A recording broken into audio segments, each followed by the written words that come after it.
expressed, and the opinions given by the individual host and their guests do not necessarily reflect those of Para X, its affiliates, or its sponsors.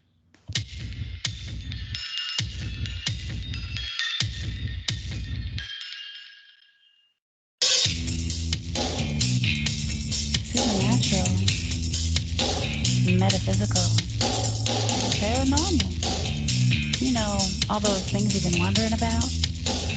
Are you ready to go deeper into the realms of the unknown?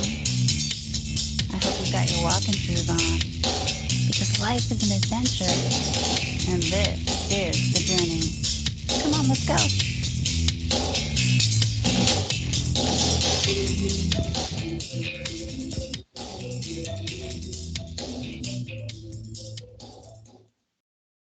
Hello and welcome to the show, everyone. This is the Journey Radio Show, and hey, we're the She-Squatchers.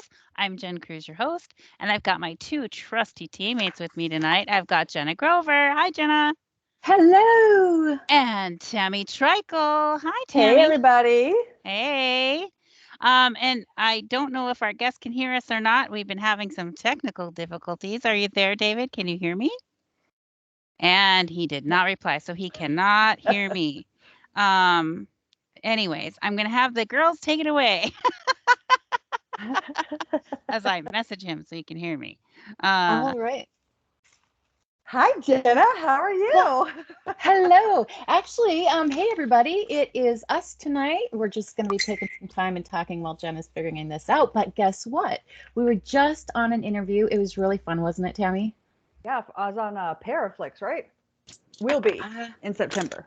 Yes, I think so. It was so fun, though, because it was really nice. We got to talk about more paranormal instead of so much, the Bigfoot. We love talking Bigfoot, right? I mean, but paranormal is fun. I mean, paranormal is always fun. Yeah. It was refreshing. It was nice to talk about, other stuff. Right. Yeah. For real. What was if you were going to interview her, what would your number one question be?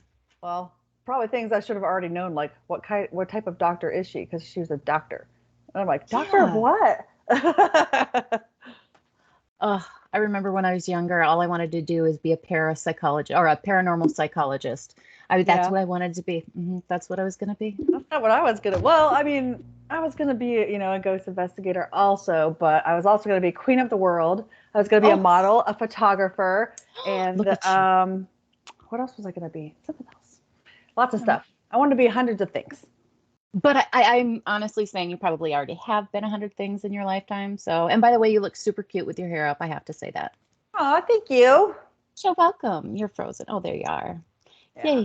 Yes. Yeah, this is my had to work today hair and did not have time to take it down. So you get Tammy with her hair up. It's super cute. Oh, it is cute. I'm getting a haircut tomorrow, guys. I mean, a trim. Trims. Are we still working on this, Jen? So I just got a message from our guest for tonight. He's been unable to hear us at all on here, and we've tried a few different times. He just told me there is no cell service where he is, so he cannot accept a call. So I guess we don't have a guest for you tonight. It's the She-Squatchers show. Yes. Oh, for funny. It kind of is tonight. So, hey, if you have any questions out there, hopefully a lot of people are listening tonight. If you have questions, go on Para X, ask those questions, and we'll be able to answer those questions for you. Yeah. So we just got done like an hour ago. We were interviewed for a show on it's like a TV show called Disembodied Voices, and she is the lady Kelly Schutz. She has a show on the Para X radio network as well, and so I know that the episode that we recorded with her tonight will be on this station. I think it's many months from now, but it's also going to be on the Paraflix TV station. So it's going to be September 4th, I believe, that it's going to air. So that's kind of exciting. Yes. I'm not, well, our guest keeps trying to pop into the show, and I give him kudos for that. And can you hear me now, David? No, he can't hear us. Poor David. I don't know what to tell you. Sorry, dude. I already did, but I don't know. So we've got lots of stuff going on. We have the Yakima Valley Bigfoot Con coming up in October in Toppenish, Washington. I am super excited for that. I'm hoping we get to have some extra days out there and to look around for Bigfoot and all that fun stuff. But I'm becoming Bigfoot is already in my heart, but Washington is quickly growing, putting seeds in my heart. I'm telling you what, I'm loving that state. Yeah, I like it Yes. there. It's beautiful. The Yes. people are beautiful. Everything The bears are is. beautiful. Oh man, I could sing a song. You know I won't. Yeah. Though. We won't be singing the You song. know what song I was thinking of too? I don't know. It was something about a bear because we saw a bear. We encountered a bear on one of our hikes in Washington. When were we there? At the end of June. We were hiking to British Columbia through the woods so that the girls could enter Canada illegally. Shh, don't tell anybody. And even though we videotaped it and posted it on YouTube, and I told the bounty, the Canadian bounty, while we were there, Mountie, not bounty, the Mountie. While we were there, I'm like, oh, I did this, and he's like, oh yeah, everybody knows it. He was a word about me. Well, didn't he say something like, well, they saw you. They saw you. There's cameras everywhere. They saw you. Yeah, they're everywhere. They see you. That show that we're going to be on, Disembodied Voices, it was season 2, episode 5. Is that correct? That is correct. Okay, I'll put it in the chat room. Oh, yes. I feel bad for him. Oh, let's all wave. Hi. Yeah. I wish he could hear us. It would be so fun to have him talking. So he wrote books, huh? There you are. Oh, I got yay. Wow. Oh my gosh. Well, hey, let me introduce you. Okay. Okay, we've got Right. David Wilbanks with us finally tonight. We're so excited. I know that you've written some books about Bigfoot, and will you please just tell our listeners a little bit about your background and how you came to be interested and involved in the Bigfoot community? Well, that's a long story. It goes way back. Let me clear the frustration of the speakers out of my head just a little bit. All right. I'm behind on some of the technology stuff. I just got StreamYard figured out, and then the Skype got me tonight. But it was all in the settings there. There were all these different options, and I just started clicking until one worked. So good. Anyway, interest in this subject goes back to when I was a small child. Back in the late 60s, I was born in 67, so I'm 55. My mother worked for a veterinarian near our hometown, and he was a lifelong outdoorsman.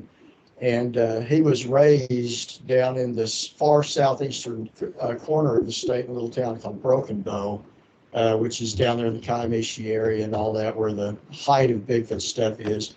He was not a believer in Bigfoot, but he was indeed a hopeful skeptic, and he got a job as a federal veterinarian for the government and moved from close to us down to his hometown. And so we would go down there and visit, and he had communicated briefly with Roger Patterson back in the mid-60s before the famous Patterson-Gimlin film, and he had that book that Roger wrote called Do Abominable Snowmen of America Really Exist? And of course, I'm a little kid. I go there, I find that. Before I even know how to read, I'm looking through that book, right? So I'm fascinated, even at that age. And then, of course, in the early 70s, all the shows like The Mysterious Monsters, and that was coming out. And then there was a Bigfoot sighting down not far from his home, and I remember him telling me about it, and I've just been hooked from then on. So fast forward to the mid-1990s, I'm in my mid to early 20s there, late 20s, well, let's see, mid-90s, that's a long time ago. So I start really looking into this subject more and getting more involved, actually documenting sightings around the state of Oklahoma and such. In the 99 and 2000, I was briefly a contact in Oklahoma for the BFRO. I was not an actual card-carrying member or anything like that, but I was a contact, helped them on a couple of investigations with their Oklahoma guy at that time was a gentleman named Roger Roberts, who was a private investigator. investigator by trade, and everything would mostly go through him to me if it was something I could look at. Now, the really most interesting thing that we looked at on that, I got that call directly from Matt Moneymaker at that time, that there was a casino had a Bigfoot trying to get into a grease trap behind it. And that's, I thought, well, that's out on the prairie. I'm not going to make that trip up there. And he said, well, they say they've got it on video. So I said, yeah, I'll make the trip then. And this was late summer. I believe it's 2000. I don't think it's, yeah, it would have been 2000 around, let's see, my oldest son was about to start kindergarten. So that would have put it in sometime in the August range back then. So I made the trip up there, met with the people I was supposed to. Later that evening, Roger came up and we were actually allowed in the security room to view that footage. So up to that time, it was a very fun mystery that I enjoyed and had a pretty good idea that these things were probably real. Just too many people making claims. But after seeing that, I still remember looking over at Roger and saying, I'll be darned, they actually are real. Because this thing, we was able to measure up the side of this. There was a small light pole that went over the grease trap, kind of bent down. It was down here. And we were able to estimate the height of this creature being a little over 9 feet tall by measuring it up that light pole. And I mean, ever since all that time, I've, been into it.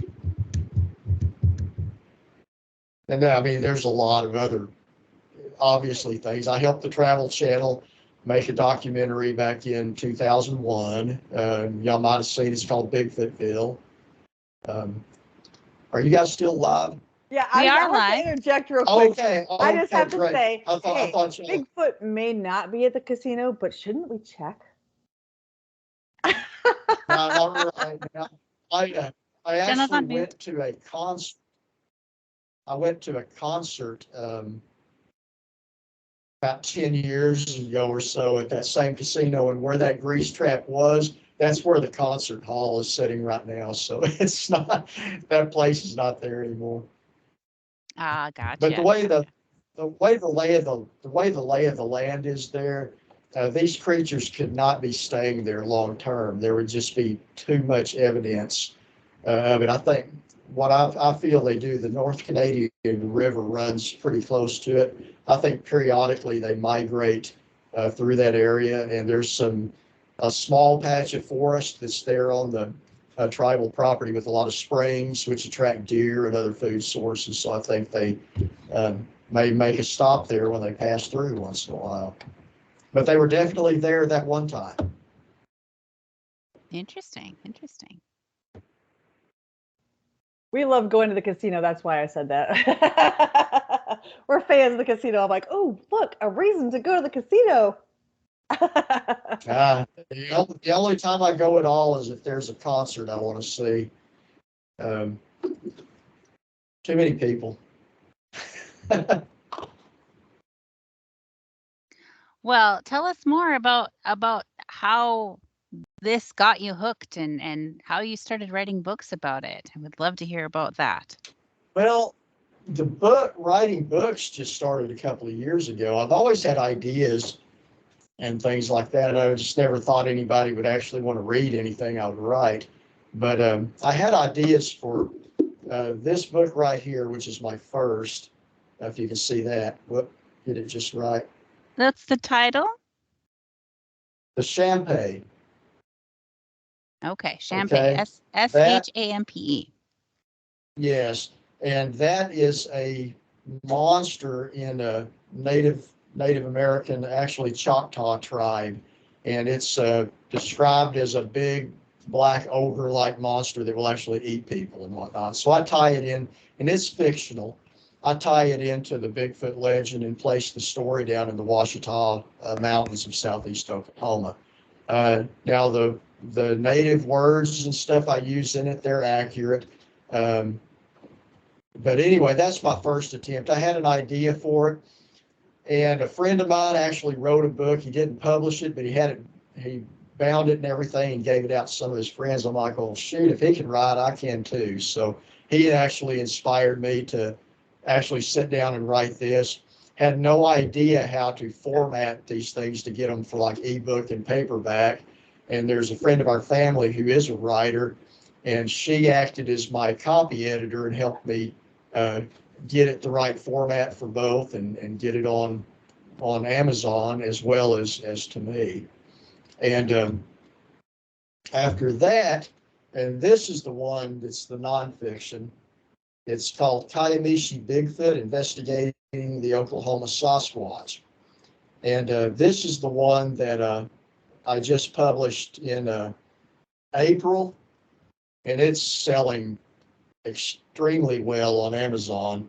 The cover, get it right on here, the cover picture there, I actually took that picture early one morning when I was camping down in the Kiamichis, and I got up and walked down to the creek and could see that fog coming down that canyon and that creek bottom. I thought, man, it looks good. So I took that picture and said, I don't know what I'm going to use that picture for, but that's neat. But then when I wrote this book, I decided to use that for the book cover.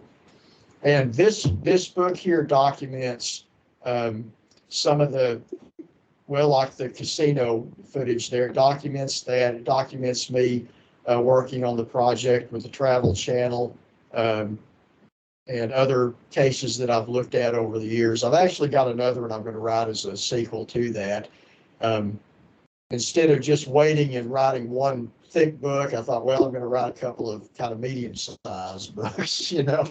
So, but yeah, it's got several investigations that I took part in. Some of them going, there's one long chapter in there. There's a particular small valley down in the Kiamichi Mountains where back in 2003, somebody had reported to me that they were riding horseback down there, and a Sasquatch walked out in the trail in front of them. Oh, I think he said about 50 yards ahead of him with his back to him, and it looked over his shoulder, saw him, and ran back into the woods. So I went down there back then in 2003 with the neighbor that was the witness to, not a eyewitness to the sighting, but friend of the person that was riding horses down there. Went down there with them, looked around and stuff. Didn't find anything on that trip, and that would have been late summer. Then the early spring of the next year in March, me and a friend of mine went down there and camped a couple of days, and it was pretty rainy. And we had some interesting kind of scary things happen. We were fishing along the creek, because when I'm down there, I like to catch my dinner, you know, in the creek. And and something was pacing us in the brush beside the creek, and you couldn't see it. It's very thick underbrush. But it sounded like a person walking, and every once in a while it would stop and it would like make these whistling sounds. And the whistle sounded more like the timbre wasn't like a person's whistle to me. It was more like it came from the chest, is the best I could try to understand it. We made some jokes about it, you know, but for all we knew, it could be some kind of bird or something. Yeah, go anytime. Go ahead. I would love to know, what was the whistle type? Did you hear? Was it like a low to high? Was it high to low? Was it multiple? No, it wasn't really. It was more, it was very consistent, but not long. It wasn't long and drawn out. It was almost like you ever have a tea kettle that you let the water boil and it starts that steaming? Okay, it was that consistency, but it was a deeper whistle than that, but it was kind of in that consistency, just not long and drawn out. And neither of us could really identify it as a bird that we were familiar with, and both of us grown up in the woods, and we're like, you know, but we hadn't heard everything as well. So anyway, that evening, went back to camp, and sometime after midnight, it's probably around 2 o'clock in the morning, we were awakened. We weren't sleeping in a tent. We would put a tarp up between the trees to keep the moisture off, and we'd just sleep out in the open in either like a hammock or a cot or something like that. And we were awakened by this loud crash right beside the camp. And we got up, and when we looked the next early morning, we found a large rock right at the base of a tree outside of our camp, and you could see where it had struck the tree and landed at the bottom of it. And this rock weighed about 25 or 30 pounds. So- We could pick it up, move it, but something threw it against that tree right outside of our camp. Now, when we started scouting around, we found a trail through the pine needles that looked like foot impressions. And it would have been, where that rock would have came from. But in those pine needles, you can't really make out definition.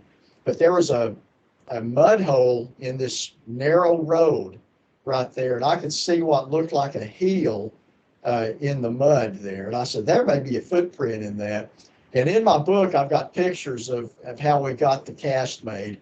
I built a little dam around where I estimated that foot should be, and with a whole roll of paper towels, I would gently lay a paper towel in that water inside that dam till it soaked, lifted out until we got all of that out, and then I poured the plaster in it. And it is a very decent footprint. So we had to get creative to do that. But ever since then, I've been going back regularly to that area, and that's the longest chapter in that book. And with things that's been going on since the last summer, there's going to be another extension on that chapter. So. Well, congratulations. I mean, it sounds like you're doing fabulous, and this new book is doing wonderful. And you said you took the front photo yourself. That's exciting. Yeah. So where do you see yourself in 5 years with Bigfoot? Still doing the same thing. Still writing? And not for a long time. If I could get to a place I could actually retire, I would do a lot of writing. But right now it's hard to find because I don't know if any of y'all write or not. I cannot come home from work and sit down and write because your mind's crowded. I've got to have a day that I can get up early, don't turn the television on or anything, and just sit down at my laptop and start writing from notes and have a clear head. So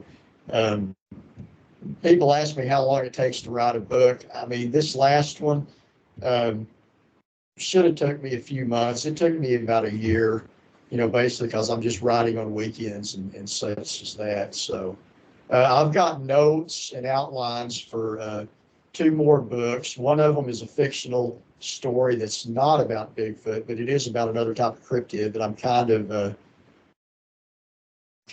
creating, I'll put it that way. And it will involve some of the characters from the Shampe. And then again, I've got a lot of sightings and stuff people have sent me over the years. So get permission from a few more of them to share their story in there. And plus I'm going to have a chapter in it about other cryptids that people claim to see, and when I get into that, I neither endorse nor ridicule on that. I just report it. That's the only way to be, really, because you can't really know 100% what's going on, but you can be a platform where people can share their story, whatever their story is. Right. People are smart enough to make up their own mind what they think about things, right? Sure. So is one of these other cryptids Dogman? Because our listeners love Dogman. Yeah, I think I've got 2 or 3 reports from people that believe that that's what they saw. I don't know what to make of that, honestly, but my opinion on that is I think if that is a real phenomena, I think it's going to lean more into the paranormal than that. And the reason I say that and I kind of made up this acronym for it, a VBE, a viable biological entity.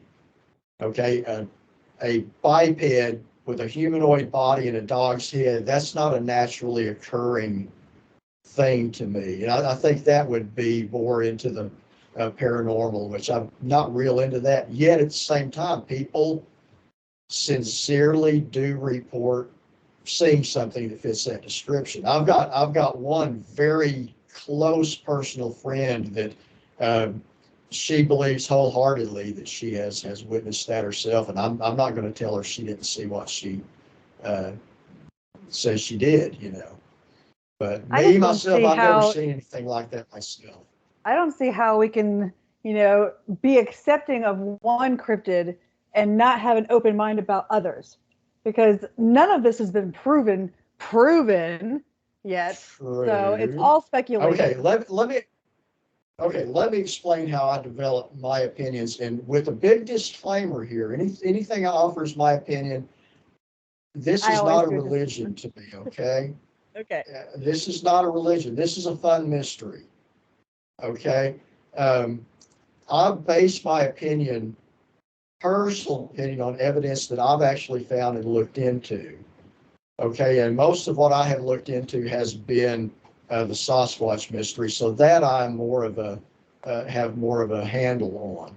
Now, back in the 90s, all the way up till a few years ago, I had never gotten any report of anything like a dogman. Now, I know there's always like the Beast of Bray Road and stuff like in other states, but I've never heard of anything like that in Oklahoma, therefore had never had any reason to look into it down here.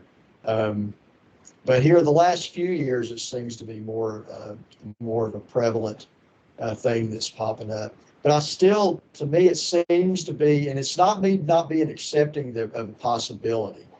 But I still, to me, it would be more into the like paranormal, and I don't discredit the paranormal, so don't take it that way either. But that's one weird dog. I can put it that way. That's true. But yeah, I'm not even going to pretend to be an authority on that subject. Oh, now, neither on are we. Sasquatch, I've got considerable time investigating the Sasquatch mystery. So, All right.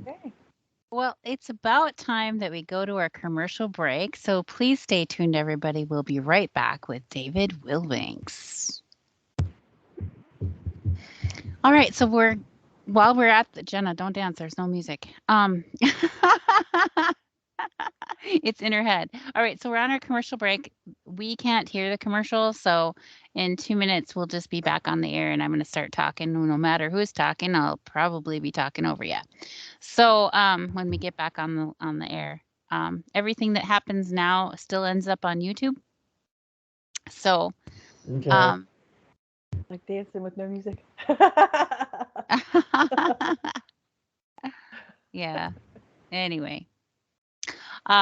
Boy, that was a rocky start. It really was. Oh, I was like, my girls, take goodness. over. I knew there had to be something there that I was missing, but Technical. Well, how perfect of a point that you but came there in. was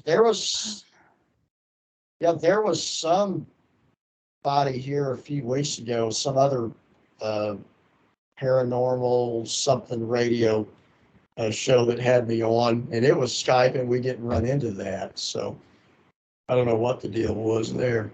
That was weird. But yeah. So do you guys have are we live on the radio? Yes, we're live on the radio. So is there questions? Are there guests ask questions or anything like that? Yeah, there are some questions waiting in the chat room. So when we get back, we can ask those too. I'm just waiting for the go to that we're back on the air. So I'm just watching that.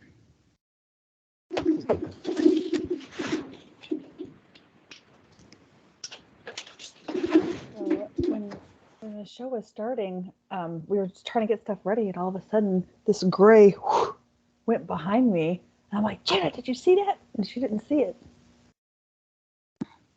I wasn't even looking at, I wasn't paying attention to anything at that point. I was like, in my head. Before you record. So, welcome back to the show, everybody. This is the Journey Radio Show, and here with the She-Squatchers. Won't you check us out online at She-Squatchers.com? And there you'll find links to all kinds of things in there. But please do check out our events page. We're going to be in the Yakima Valley Bigfoot Con in October. We'd love to see you there in the Toppenish Washington in October. And of course, you can't come, but Nana Boo Boo, we're going to be part of the 168 in December in Florida, with the 168 straight hours of researching, looking for Bigfoot in Florida with some pretty awesome filmmakers. So I can't wait for that. Sorry. And if you could see us right now, you could see our excitement, because we are really like going overboard to show you how excited we are. Yeah, to be invited to be part of the 168. I am thrilled. But I just want to invite you all to come to our YouTube channel. It's She-Squatchers Official, and please subscribe to our channel there. You can also find us under the same name, She-Squatchers Official, on Facebook and Instagram. So please like and follow us there for the most recent What's Going On with Us. Back to the show, we've got David Wilbanks with us. He is an author and Bigfoot researcher, and we are so thrilled that he's here. I see that there is a question in the chat room from Sherry, and she's asking, has he gotten any Nessie-like reports? Like the Loch Ness Monster, but over here? Oh, no, nothing like that. And any lake that's clear enough to be in Oklahoma, I've been in it in scuba gear. So, no, we don't have anything like that here. I also want to throw out, we was talking. You scuba dive? Yeah, I'm actually a certified rescue diver. Oh, you're my new best friend. All right, carry on. Very, very commendable. I was mentioned my books earlier. I've also got a YouTube channel I forgot to mention. It's called Bigfoot and More. So that's my YouTube channel, and you can. Some of these reports I've talked about, I talk about them a little bit. I talk in depth about the casino footage. That's actually what inspired me to start the YouTube channel, because I'd heard so many conspiracy things about what went on there, and I was like, that's not what happened. So my intention was to make a video about that and not do any more, and then I kind of started having fun with it. So now I've got a bunch of videos. But it's not all Bigfoot. I mean, I do some educational videos on like venomous snakes and stuff like that as well. I think it's good to have multiple interests. I know we do too. But on the show, we do try to stick to cryptids and some paranormal. For everybody likes to hear about that stuff too, I guess. So Sure. we jump around a little bit, but we stick to Bigfoot a lot. So I'm curious, what do you think that Bigfoot is? What it is exactly, obviously I don't know, but I can tell you it's more what I don't think it is. I do not think it's just a previously thought extinct ape that for some reason left its primordial home in South Asia, where all of its food was. That the fossil record that we have is very limited, but it points it toward being a supersized orangutan. Okay, the Gigantopithecus. What would have made it leave its area where its food was, and it's a quadruped. There's no evidence that would have been a biped, to walk all the way across the Bering Strait into America. And while it's walking, mind you, it evolves that quickly into no longer a quadruped, but a biped. And its back foot goes from an ape's back foot, which looks kind of like a hand, and morphs into a humanoid. That's a little bit much for me to grasp. Not ridiculing anybody who thinks that, but that's a big jump for me. And I'm not a primatologist, so someone that is can set me straight maybe. But to me, it's a bit much. And plus, and again, this is just my thoughts, I think if it was just a previously thought extinct ape, we would have proof of it a long time ago. Whatever it is, my thoughts is it's closer related to us, smart enough to know that we as a species are bad news, and it's its best interest to avoid us if it can. Now, why do I think it's a type of us? Go back to not even folklore. The last woman that this apparently happened to, or reportedly happened to, lived up to like the 1960s from what I can understand. But there are accounts in the Pacific Northwest of one of these creatures basically kidnapping a Native American girl and even producing an offspring with them. If that is true and not just folklore, they would have to be some type of a human to be able to cross like that. That's my thoughts. That makes sense to me. And what about the DNA research that's done? Do you have thoughts about that? I have read both. I know people that were involved in the DNA genome project that Dr. Ketchum was involved with. And as a matter of fact, the gentleman that I had on my podcast Sunday night, he was involved in that as well. And I've also read the one by the Harvard doctor that, disagrees with a lot of it. Me personally, I'm not a DNA expert, so I can't make any kind of an educated guess on that. Now, the people that I'm acquainted with that were involved in it, they swear by it. They said it was on the up and up, but I don't know enough to have an opinion on things like that. Okay. Well, I was just thinking, the mitochondrial DNA on a lot of that research came back as human. And the mitochondrial DNA shows the mothers all the way back. And so if that's correct, and it makes more sense to me that it could be correct, that the mother at some point in the line was a human, then it would make sense that they would be able to breed with us. I would even go so far. Well, and actually, if that's right, then that basically goes along with my thoughts anyway, that they're a type of us. But who's to say they were not always some type of human as far back? Right. Why did they have to be and again, say they are able to cross with us? I mean, there's no telling all through the ages what's got mixed and passed down or whatever. I mean, even us, till just a few years ago, take Neanderthal. Okay, we thought those were extinct. Now all of us sitting here are of some kind of European descent, which means we have Neanderthal DNA. Yes. Neanderthal did not die out. Neanderthal and Homo sapiens just mingled in till they kind of just became us, Now, not everybody obviously does, but from what I understand, a large percentage of people of especially European descent and stuff do have Neanderthal DNA.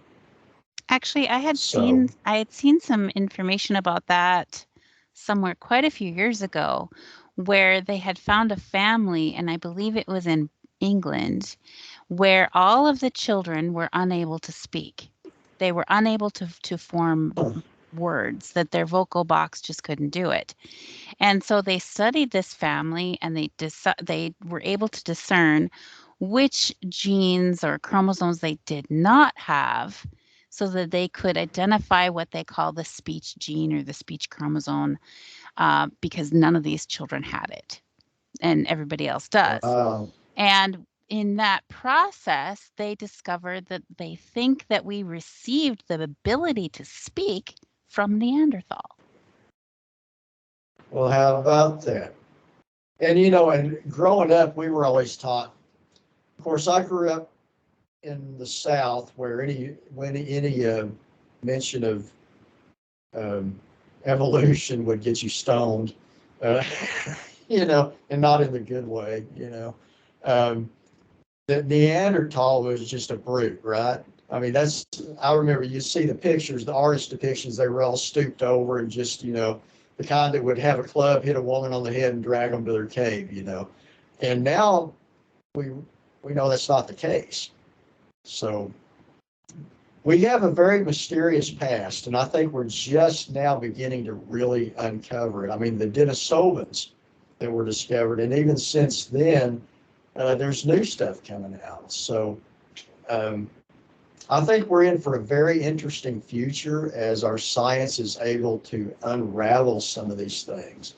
And I feel like a kid in a candy store just waiting till the new stuff comes out, because I'm highly interested in that. Oh, definitely. I kind of sometimes wonder, what will we do if we ever prove that Bigfoot exists? It might ruin a whole bunch of our days because we love looking for Bigfoot and looking at that. But then I think, there's still so much more to learn too, but it might take some of that magic part of it away. Not for me. Yeah, I enjoy a mystery and do what now? How do you feel about that? Like if somebody proved tomorrow that Bigfoot exists and it's no longer a mystery, what would you do? What would I do? Yeah. Same thing I always do. It wouldn't change anything to me. I have no doubt they're real anyway. So all that proof is going to affect is people that doubted now anyway. And plus, what would be the effect financially? Look at that. Because, they put away a lot of forest and separated it because of an owl. The spotted owl. Imagine if proof came out that we have an undocumented primitive type of human living in our forests, highly nomadic, that goes through this area. I mean, what would they do?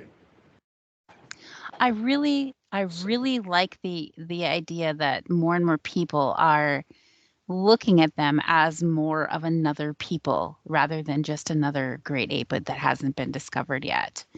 And if that is the case, and I do think that it is, that they are another type of people, that's a whole lot of responsibility that the governments would have to take responsibility for that because they would have rights then, right?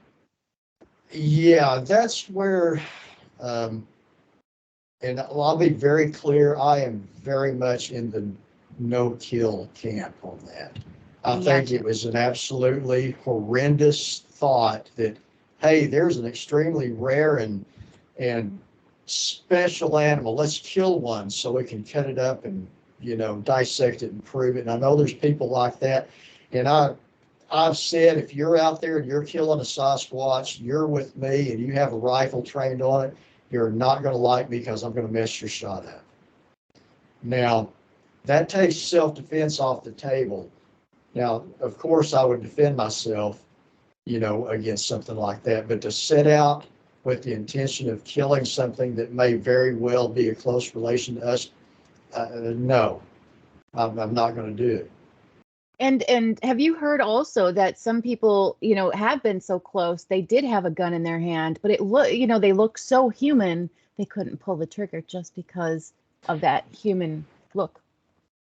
That has happened actually several times from decades and decades ago. I remember there's one story of a guy hunting up, and it was in I believe it was Alberta, real close to the British Columbia border, maybe in Britain. But anyway, it was up there in Canada, and he was seeing something below him. He was hunting, and he thought it was a grizzly. And when it stood up and walked off, it was a female Bigfoot. And he describes watching it, and it finally sees him, and he said it gave her a very surprised look, but he had his rifle trained on it. But he said he felt like he had been killing a person. He said it was very human-like. And that story's documented in books by John Green, by Roger Patterson's book, and it's a well-documented case. But yeah, that's happened a few times. And I'm acquainted with people, and I'm sure you are too, that have had one close to them that just felt they didn't look like a monkey in the face. They looked like a human. Matter of fact, here a few weeks ago, I interviewed Tanya Kordek, who has the Bigfoot Museum down in Tallahena. She had a face-to-face encounter with it. And she was saying in that interview, and you can watch it, it's one of my recent podcasts, that it did not look like what the TV says Bigfoot looks like a big overgrown monkey. She said his face was very human-like, but very big. And just her emotion when she's reliving it, she's wiping the tears out of her eyes. And I said, what did you think? Because it was 30 foot roughly in front of her in broad daylight, staring her down. And she said, I thought it was going to kill me. But it didn't. it didn't do anything aggressive. She said it was just the absolute size of this thing. She knew if it wanted to do her harm, she did not have a chance. But it looked at her, turned, and went back into the woods. And that just shows me that they are so intelligent. That's not, Well, I mean, yeah. they know if they mess with us, there's going to be trouble coming, right? Yeah. But, we were talking about earlier what would happen if they were proving the government doing this and that to maybe put aside land for them. But they're doing a real good job of avoiding us as it is. Okay, usually when if we see one, they get careless while they're observing us, one of us. Like in my case, I caught something out of the corner of my eye when I was sitting up camp close to dark. My first impression was a tree stump or something on the other side of the creek. And when I focused on it, that's what it was. But it was not very big. It was maybe 4.5, 5 foot tall. Standing there, as soon as my eyes locked on it, it shot off into the woods. And the thing is, when that thing went off through the woods at great speed, it did not make any sound whatsoever. And it was just, and I was like, wow. But after it went into the woods, I was hearing some vocalizations on either side of where it went in, from up on each ridge on each side of the creek. One of them on the same side of the creek as me, just further down. And it was that kind of a guttural type chattering from each side, something similar to like you've heard the Sierra sounds type, that's similar, but not exactly. But when I got home and stuff and was thinking back on it, I'm like, well, I wonder if that was a young one and it was getting griped out for getting careless. I don't know, but just the way when that thing just went off into the woods, it did not make any sound at all. And I was just like, wow, what kind of stealth these things have. Wow. Hey, I'm just wondering what you think of. Have you ever heard that Bigfoot, as it runs, sometimes it goes down on all fours and becomes very, very low and runs like that? What are your thoughts on that? Do you think the structure? Well, why not? We know that from like even, looking at the Patterson film and stuff, their arms proportionately are reported to be much longer than us. So, why not?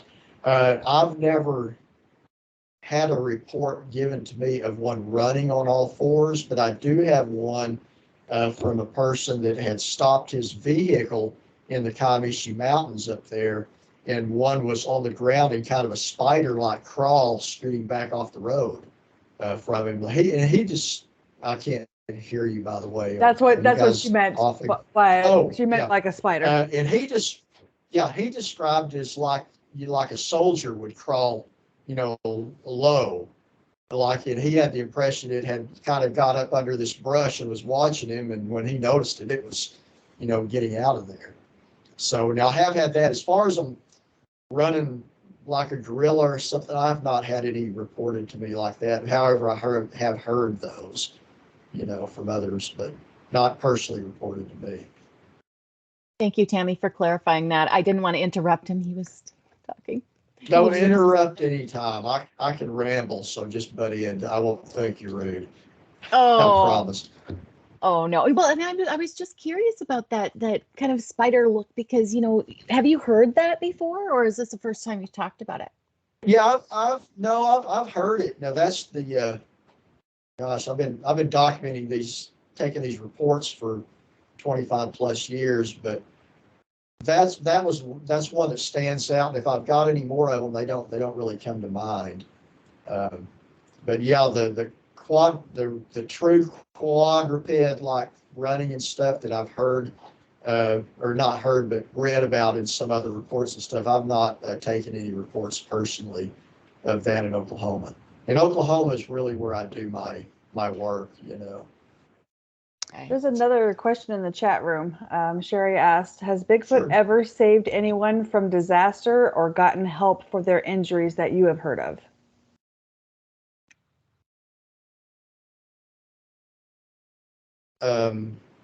No, not that I have looked into myself. That's not to say it hasn't. I'm sure there's I heard a story, just real quick. I heard a story once about a kid many years ago who was telling the story now as an adult, but he was a kid when it happened. He'd run away. He was trying to stay off the roads and he ran into the swamp when he saw the car looking for him. And he ended up getting stuck in the swamp and he couldn't move and he was stuck in the mud and he was just crying and pretty soon here comes this large, hairy, smelly female Sasquatch. And she picked him up out of the mud and walked him back up to the road. And he was screaming the whole time, I guess, scared. And she just put him back down on, next to the road and looked at him like she pitied him and walked away. Oh. Well, that's there was a similar case in was it West Virginia or Kentucky or somewhere just a few years ago about the little boy that wandered off in the wintertime. And I think he showed back up. They found him like 2-3 days later and he didn't seem any worse for wear.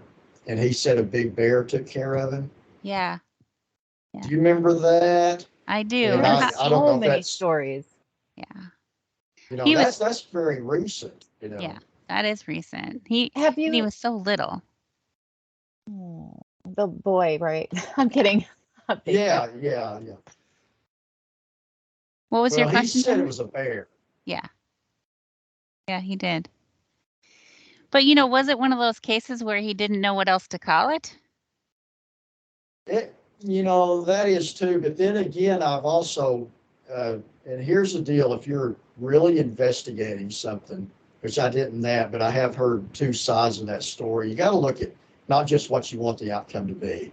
And there's also another story from there that they think it might have been a neighbor that was kind of developmentally disabled, but was an older person they think might have taken him to his house during that time too. So there's a couple of stories around that. So I don't know. It could have been. I mean, I've heard David Paulides do the report on that one. I think I heard him do his take on it on his Can-Am YouTube channel. And if it wasn't the neighbor, I don't know of any cases where an actual bear would have cared for a kid in the snow for a few days and then maybe it was also the police or whoever the rescuer was said it wasn't a hairy man, it was a bear. You saw a bear and just kept telling him that, just like they always do when somebody tries to report a Bigfoot sighting. Very true. Maybe, but on this case though, I don't think so. I've seen the interviews and stuff with the little boy and stuff, and he's just matter of fact about it. That, a big bear took care of me. And there's, from what I understand, there are other stories of a quote bear, caring for a lost child or something like that. None of these are anything that I have personally been reported to me that I've looked in on, but they're, they are out there. But that one is the most recent that I know about. Very interesting. Very interesting. So, what's coming up for you in the future? Well, when it gets under 100 degrees finally out here. Now, over the weekend, Saturday, it was down like the lower 80s, and as soon as I got off work at 2 o'clock, and it's about a 2-hour drive from where I work to the Kiamichi Mountains, and I headed straight there to spend some time there. So as soon as it cools off, I'll be out there some more. So I got some really good footage of a cottonmouth striking at me on my GoPro. It actually, I did a slow motion of it. You see it open its fangs and it hits the glass of my GoPro there. So I'm pretty proud of that. Wow. Send it to Jen and she'll share it with all of us. Oh, you can go to my other YouTube channel. I've got a YouTube channel called Dave's Outdoor Channel, and I put just the strike. And if you pull it up, it's very short. I'm going to have a longer video about that because there were several of these snakes in that pool of water. But at Dave's Outdoor Channel, here's the thing, a few days, I'll put that same video on my Bigfoot channel and I'll get like 10 times more views on it there than I do on the other. But it's just about 10, 15 seconds. It's the strike and it's a rock. I was going to sit down on the rock and I noticed it under there. So I stick the GoPro down and it strikes and hits it. And then I do it in slow motion too. So, you know, yeah, I so appreciate that. Thank you for taking pictures of wildlife because it's amazing. All right, we're coming to the end of the show. We are coming towards the end of the show, and I do want to say my books are available on Amazon in ebook or paperback. So if you'd like to read about more of the stuff that I do, read Kiamichi Bigfoot, Investigating the Oklahoma Sasquatch. It's available on Amazon, ebook or paperback. And I'll appreciate that. And how else do you want people to be able to reach you? How could they reach you? Yeah, you can go to my YouTube channel, Bigfoot and More, and there's an email there. My email is bigfootandmore@yahoo.com. That's spelled out bigfootandmore@yahoo.com. And I've got a lot of well over 100 videos on there too about Bigfoot and other things as well, if you'd like to check that out. Nice. Very interesting. We definitely have to go check that out. Oh, yes. And hopefully we'll get to be in a place close to you someday so we can meet you in person. And maybe you could take us out to a hot spot. Yeah, you never know. Here's me trying to get an invite. I know, right? Thank you so much, David. Everybody in the chat room's loving you. And we appreciate you coming and sharing with us tonight. And we'll hope to have you on another time in the future. Thank you so much. Good night. Thank you. Good night, You're everybody. welcome. Thank you.